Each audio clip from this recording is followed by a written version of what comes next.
बंसी बजैया आया नंद के गांव में। बंसी बजैया आया नंद के गांव में। बंसी बजैया आया नंद के गांव में। बंसी बजैया आया नंद के गांव में। झम झम बारिश होवे, झम झम बारिश होवे मथुरा नंद गांव में। बंसी बजैया आया नंद के गांव में। बंसी बजैया आया नंद के गांव में।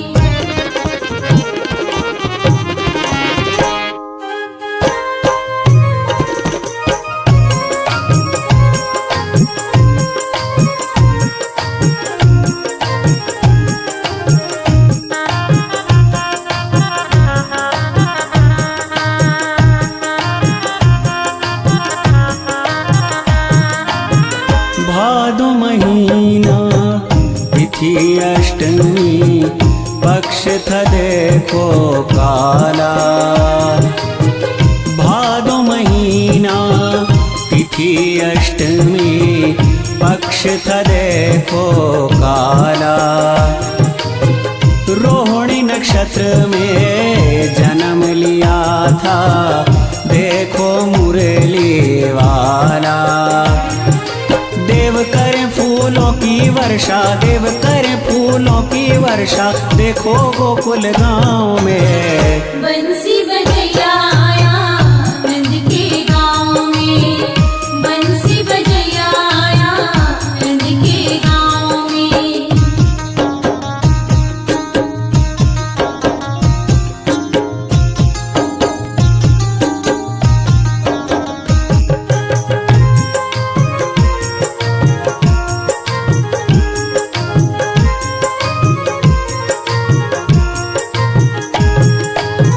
हाथों की हद कड़ियां खुल गईं, खुल गए वज्र के बार।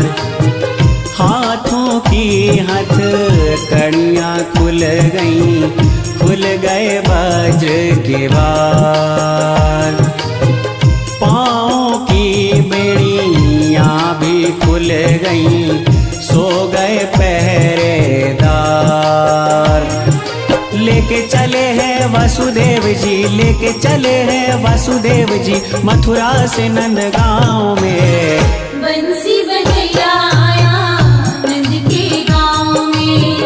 बंसी बजैया आया नंद के गांव में।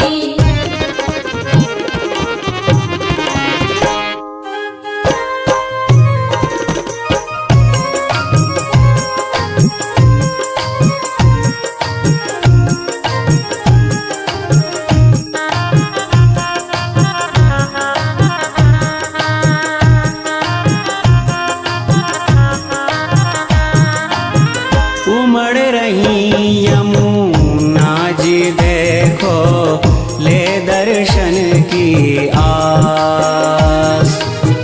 उमड़ रही यमुना जी देखो ले दर्शन की आस। सूप से पग को नीचे कर दिया, पूरी कर दी आस। चरण छुअत पायन भई यमुना, चरण छुअत पायन भई यमुना पहुँचे नंद गांव में। बंसी बजैया आया नंद के गांव में। बंसी बजैया आया नंद के गांव में।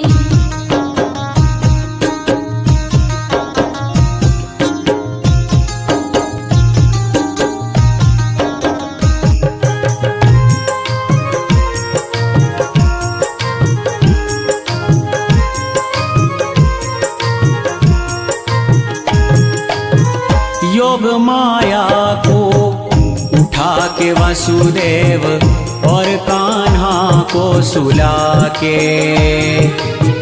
योग माया को उठा के वसुदेव और कान्हा को सुला के। जैसे पहुँचे कारागार में पहरेदार सब जागे। अलबेला भी खुशियाँ मनाए, अलबेला भी खुशियाँ मनाए, झूमे अपने गाँव में। बंसी